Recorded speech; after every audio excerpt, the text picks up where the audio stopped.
Tim, of course, shared this passionate love of politics and journalism with so many people, among them fellow journalists, veterans of the trade, and good friends. Al Hunt, Mike Barnicle, our own NBC colleague Andrea Mitchell. They're all with us from our Washington bureau. And it's hard, I know, to ask you all to summarize, to synopsize what was for some of you decades with this man. But Al, you first.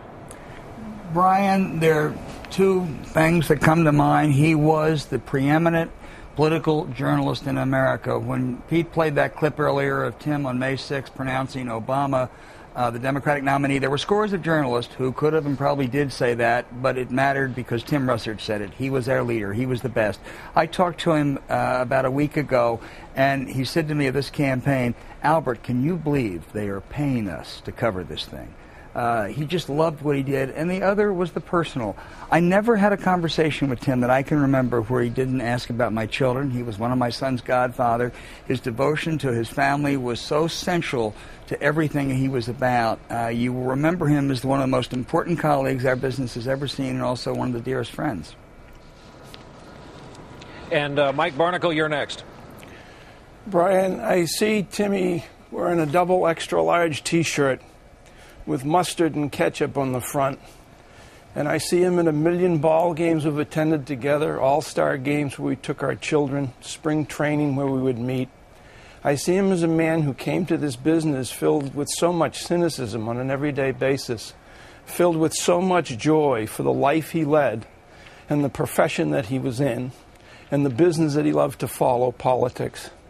But most of all, I see Timmy at the christening of my son, Timothy J. Barnicle. And it's one of the great honors of my life that my son's godfather was Timothy J. Russert.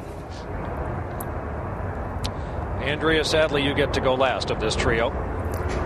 Well, Tim was our teacher and our mentor, my mentor. He had the passion for politics. He's larger than life.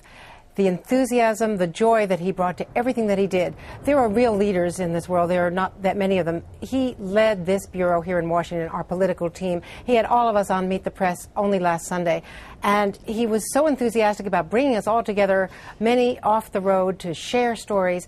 And his great imagination was, as he worked out the electoral map, he figured out a way that it could come down this year to 269, a tie in the Electoral College. And he was already leaping so far ahead of all the rest of us in what different scenarios could be played out. But he was also a player coach. This was a man who not only led this bureau, but taught all of us, and the first call every morning would be, hey, Mitch, here's what you should go after today. He inspired me to learn Capitol Hill when I went there and to learn the State Department. Every beat I've been on, he taught me how to do it best.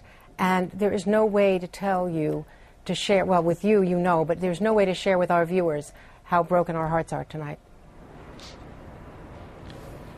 Andrea, Al, Mike, the three of you in Washington, our thanks. Difficult job tonight, I'm afraid, because of the satellite delay. The background noise made all that much more difficult doing it on our end from an airbase here halfway around the world in Afghanistan.